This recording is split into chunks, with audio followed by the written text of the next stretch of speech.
Oups, comment allez-vous?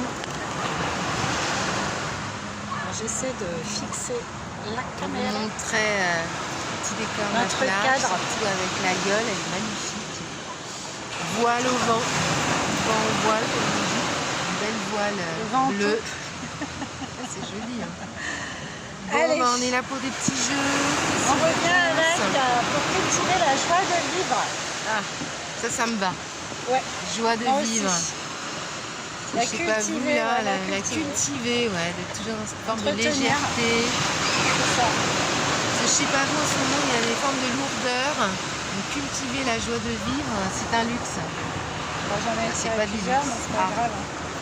Tac. Allez, vas-y, découvre ta carte. Moi, je vais en prendre qu'une. On va essayer. Waouh. J'adore. Ça, pour sortir de la routine, c'est pas mal aussi. Ah, vas-y. Allez, parle plus. On va essayer de parler fort. Pour cultiver la joie de vivre, je trouve que... On va en parler. Je décide de changer complètement de style vestimentaire pendant une journée. Ah ouais. Alors déjà, moi, je me demande est-ce que moi j'ai un style vestimentaire? Je suis pas sûre. Se surprendre encore et toujours, et qui sait peut-être se découvrir différent. J'aime bien le concept en fait. Faudrait que je mette des trucs que je n'aime pas du tout, quoi. C'est vrai. Est-ce que j'ai vraiment un style? J'ai pas l'impression, parce que je peux être aussi mis en jean avec un t-shirt qui fait un petit haut qui fait habiller, ou alors en tenue sportswear ou Ouais, mais en général, on a quand même une forme de style dans le quotidien. Toi, tu es plus justement dans le sportswear, comme tu dis, un peu plus sportif. Mettre une petite jupe, il y a quand même un style prédominant. Après, peut-être, là, pour changer, tu vas t'habiller, question peut-être encore plus une petite robe, talons, tu vois, le côté plus citadine, que tu fais moins dans le quotidien, tu vois. Je pense qu'on a... Ouais, ça peut être intéressant. Ouais, je vais essayer. Hein. Est-ce que vous le faites parfois? C'est vrai qu'il y a des fois on a notre style où on est le plus à l'aise, ou ce qui nous correspond. Moi je sais que je me prends plus trop la tête dans les vêtements maintenant. Enfin, j'essaie de mettre ce que je me sens le mieux. Mais c'est vrai que de temps en temps de sortir, de dire bah tiens aujourd'hui, allez, ou un vêtement que je mets plus, je l'ai toujours mais je le mets plus. Je trouve que ça dépend de l'humeur en fait. Ouais, c'est ça. Parce que des fois t'as pas envie. Bon, après ça dépend aussi du programme. Mais beaucoup de l'humeur. Même de couleurs, dépend de l'humeur.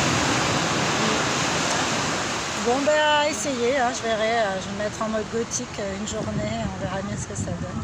Ah oui, tiens, c'était Halloween hier. Je suis pas à fond Halloween, mais en dehors d'Halloween, je veux bien. Alors, j'apporte des fleurs ou des friandises sur mon lieu de travail. Toute façon de mettre un peu de bonne humeur et de surprise dans la communauté est bonne à prendre. Quelles que soient les relations entre les membres du groupe, l'inattendu les assouplit.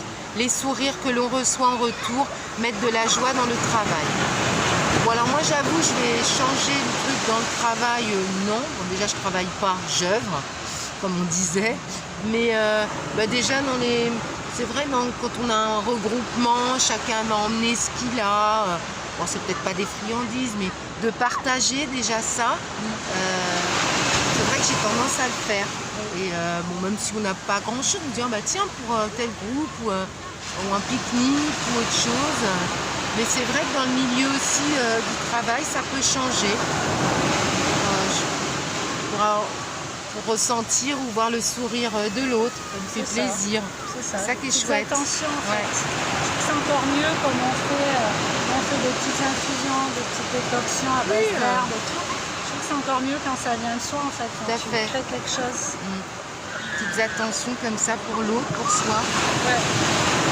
Alors, deuxième carte. J'habite mon espace intérieur. Ah, ça j'aime bien la phrase déjà. J'habite mon espace intérieur. Alors, lorsque l'on a pris l'habitude de visualiser son paysage intérieur, on peut s'y retirer même lorsqu'on se trouve au milieu du plus grand désordre. On peut y jouir de la paix, loin du chaos. Le lieu refuge, le lieu ressource en sophrologie, on appelle ça. Tout à fait. Alors j'avoue que c'est pas quelque chose que de tous les outils que j'ai, c'est peut-être pas ça que je vais faire en premier.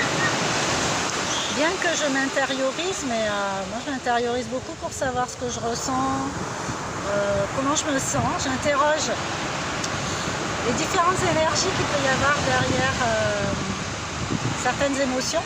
Parce que des fois on n'est pas tout seul et ça, être un peu stimulé par d'autres énergies sans s'en rendre compte.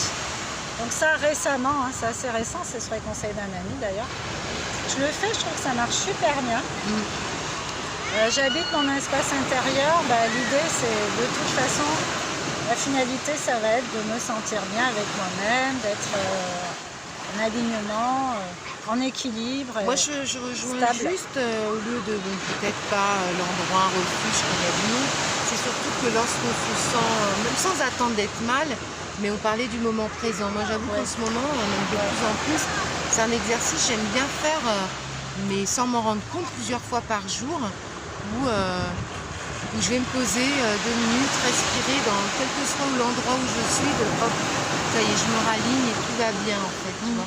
Et c'est vrai que pour aller plus loin, quand je suis pas super, quelle énergie autour de moi m'habite en fait, quelle autre Qui me raconte, voilà. me raconte, surtout si c'est désagréable. Pas Ça évident peut à être l'ego, faire, mais ça peut être d'autres énergies aussi. Voilà. J'habite mon espace intérieur. Et vous faites comment? Ouais, à vous d'essayer, quels sont vos Vous recentrez. Le moment présent, effectivement, une fois que j'ai fait l'exercice, je me dis à moi, mais Nina, à l'instant présent, tout va bien. Et effectivement, je m'aperçois que ça va, parce que c'est souvent des projections. Bien sûr. Soit des choses qui sont passées, elles sont passées, on n'a plus de prise dessus, donc tout va bien. Des choses futures qui n'existent pas, donc tout va bien aussi. Donc la meilleure façon de se sentir bien, c'est d'entretenir ce qui est là, ici et maintenant, quoi. Ah oui, moi je vous conseille vraiment de le cultiver d'une manière très régulière. Et en fait, après, ça vient rapidement. Et après, pourquoi pas avoir un endroit refuge, fermer les yeux, imaginer un endroit qu'on aime, ou se mettre ailleurs. C'est vrai que c'est des petits outils pour cultiver, c'est bien ça le titre, cette joie de vivre. Ça ne veut pas dire qu'on la retrouve, on la cultive, on l'a. Mais voilà, par des petites micro-exercices, des petites attentions. Alors il y a un petit exercice je crois que c'est Aurore Rogier. Si vous la connaissez, je vous invite à regarder ce qu'elle fait. Elle est bien, Aurore Rogier, ouais. Alors est-ce que c'est elle? Je sais plus. Enfin en tout cas, non c'est Lumineuse, pardon. Lumineuse qui dit qu'en fait les émotions, que ce soit la joie ou des émotions plus lourdes, ce sont des courants électriques, ça ne vient pas de nous en fait, ça vient de l'extérieur. C'est un subtil mélange, mais voilà, c'est pas uniquement avec soi, ça vient aussi de l'extérieur. Donc du coup l'idée ça va être de transmuter cette énergie-là. Et l'autre jour j'ai donné un exemple, je ne sais pas si je suis triste, de penser à l'émotion inverse de la tristesse, donc la joie. Mais je l'ai fait, figurez-vous que j'étais bluffée. Donc du ça coup, a duré un quart de seconde. Tu ressens ta tristesse et tu vas imaginer à qu'est-ce que ça peut être, tu la J'avais, transformes en joie. Ouais, j'avais une émotion de tristesse qui arrivait avec tous les symptômes, c'est-à-dire l'envie déjà, les larmes qui commencent à se former, la tout ça. boule peut-être. Stop. Joie. J'ai appelé la joie et j'ai inspiré la joie et je me suis sentie tout de suite mieux. Alors c'est sûr que je ne sautais pas partout de joie, mais c'était quand même plus agréable que si j'avais laissé faire. Ouais, c'est des bonnes méthodes de transmuter ces émotions.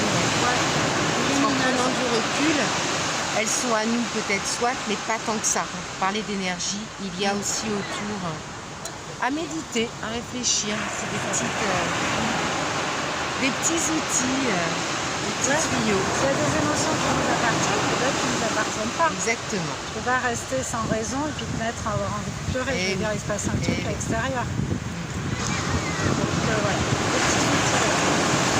N'hésitez pas, toujours pareil, c'est important les échanges. N'hésitez pas à donner votre avis ou si vous avez d'autres outils. Comment vous faites pour cultiver votre joie de vivre.